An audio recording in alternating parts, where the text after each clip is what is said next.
Powell, the cash cow for three. Oh, he's put it in again. With the pass to Norman Powell. This one, I can just do this one. Derrick Jones Jr. with 2:05 to play here in this first half. Powell down the lane, knifing his way to the rim, counted on a foul and send him to the line. Game planning too. Oh, Wemby. With three, shot, yeah, just 22% as we mentioned in the first half. Yeah, I was going to say that game planning looks like Norman Powell pulls up and one. Finally, we got an and for comfort on this play here as he sticks his arm out. But what I'm saying about James Harden, I think later in the shot clock, if he broad body, he takes up a lot of space. He's got 7 points and 10 rebounds. Oh, a little razzle dazzle from Powell. Powell looking for the whistle. Gets lucky to recover. Sidestep three with a hand on his face. Oh, he put it in again! Powell, formerly of the LA Clippers, is involved in a 3-way trade, and he is now going to the Miami Heat. And in a 3-way trade, Norman Powell is going to the Miami Heat. The teams involved are the Clippers, the Jazz, and the Heat.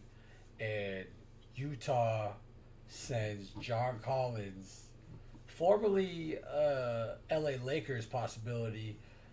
Utah sends him to the Clippers, and Norman Powell gets sent to Miami, and Kyle Anderson and Kevin Love are sent to Utah with, I think, a couple like second round picks. Like, second round picks are just throwaways these days, but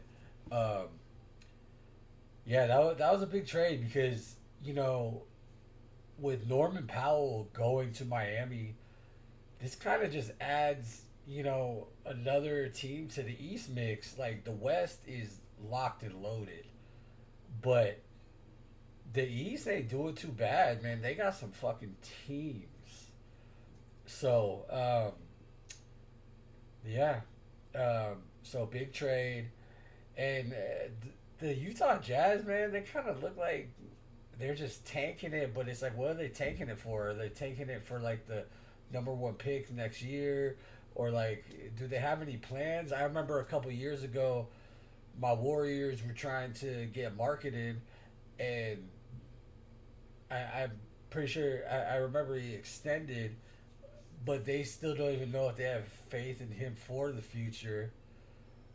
So I'm kind of like, and Kessler, the other big guy over there, he was kind of rumored to go with the Lakers also, but then, you know, they shut down all deals and everything. And Utah, I forget who they traded him to, but they got rid of Sexton, you know, so I'm a pretty smart guy, but I don't really have an idea of what the fuck they're doing in Utah. You know, you got to trust Danny Ainge, but he's not looking too good right now. And I think D. Wade is in the front office too, and he got to be putting in his resignation or something, man. But anyway, 3-team trade.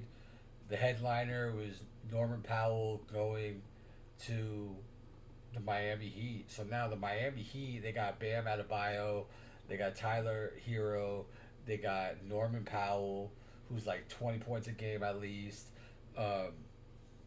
and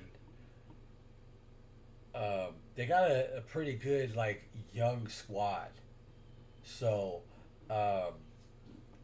or excuse me, not a young squad, but like minus the 3 headliners I just mentioned right now. They got some young guys like Ware and stuff like that. They also got Wiggins that hasn't been traded away, so you kind of waiting on what goes on with him.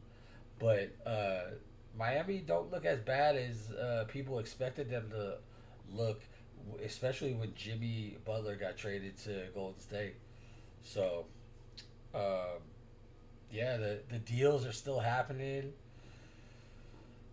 Still waiting for my Warriors to do something, but who fucking knows? But everybody, like, going into the regular season, fucking NBA looks so different. And the Clippers, I don't know what they're doing. I don't know why they would let go of Norman Powell. Well, I know why. Is because they don't want to extend him. which that'll be about like 30 mil a year. Plus, it just extended Harden, and Kawhi got some useless extension that he didn't even deserve. I mean, and he's too big of a piece to like really let go. Like that's one guy like Norman Powell, I would buckle down and pay him, but they didn't do that, and they feel like now with Brook Lopez and John Collins, they got more. They got more size for Harden to lob up to, along with Kawhi. I mean, I guess they see it. I don't, but I mean, shit.